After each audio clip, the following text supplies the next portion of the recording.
North Korea has fired ballistic missiles yet again. Two short-range rockets were blasted off towards Japan. The missile launch was the sixth in 12 days. It came just an hour after Pyongyang slammed Washington for its UNSC move. United States called upon the members to discuss North Korea's October 3rd missile test over Japan. The West has accused China and Russia of enabling Kim Jong-un's provocative behavior. This is because both countries blocked attempts to impose sanctions on Pyongyang. Tensions have remained high in the Korean peninsula. The return of the USS Ronald Reagan hasn't gone down well with Pyongyang. The country sees it as a serious threat to stability. The latest missile traveled over 4,500 kilometers away from North Korea, a distance that puts the US territory of Guam within its trajectory. The flare-up has put one of US's closest allies, Japan, in a tough spot.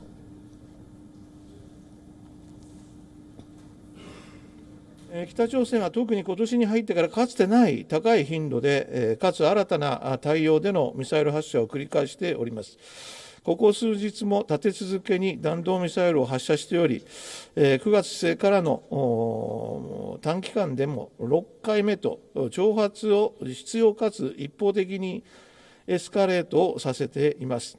一連の北朝鮮の行動は、我が国、地域及び国際社会の平和と安全を脅かすものであり、断じて容認できません。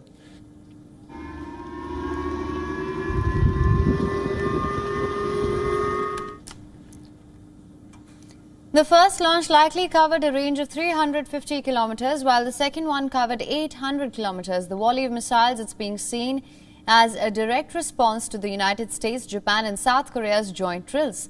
In the past 10 days, Pyongyang has carried out 5 separate launches of 8 ballistic missiles. They've been fired over Japan for the first time in 5 years. The tensions have called for frequent meetings between the White House National Security Advisor Jake Sullivan and his Japanese and South Korean counterparts. In response, there have been multiple statements of condemnation and a series of counter-missiles fired towards North Korea.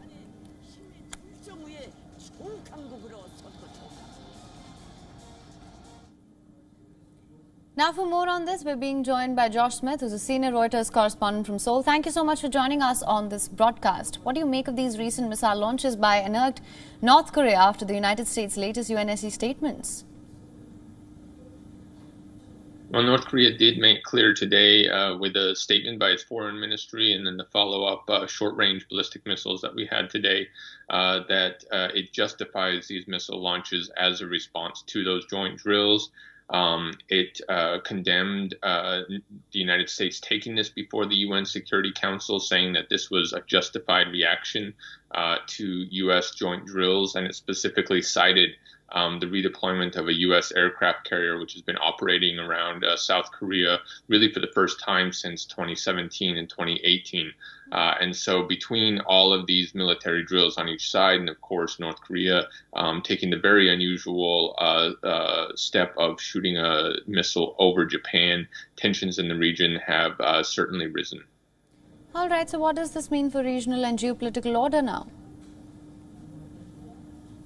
It definitely seems like we're entering a period of likely escalation.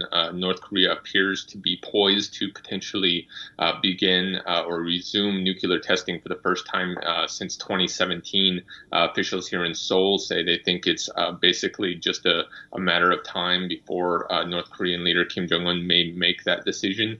And they see it as potentially happening between the Chinese Congress in mid-October and the U.S. midterm elections in early November. And if that happens, then South Korea, the United States, and Japan and others have vowed to a strong response of some kind, and we can expect pushback again from North Korea as well. All right, you say it's going to be a period of heightened tensions, but can we expect any sort of a resolution going forward? That doesn't appear likely for the foreseeable future. North Korea has said that it's not giving up its nuclear weapons, that denuclearization talks are off the table, while Washington says it's open to talks anytime, anywhere. North Korea doesn't appear interested in that kind of open-ended discussion. They're looking for, as we understand it, more concrete proposals from Washington, which is, however, distracted by a lot of the conflict in Ukraine, rising competition with China, and of course, there's a split at the UN Security Council with China and Russia opposing any additional sanctions in the future on North Korea. All right. Mr. Joshman, thank you so much for joining us on this broadcast with your insights on this. Thank you. WION is now available in your country. Download the app now. Get all the news on the move.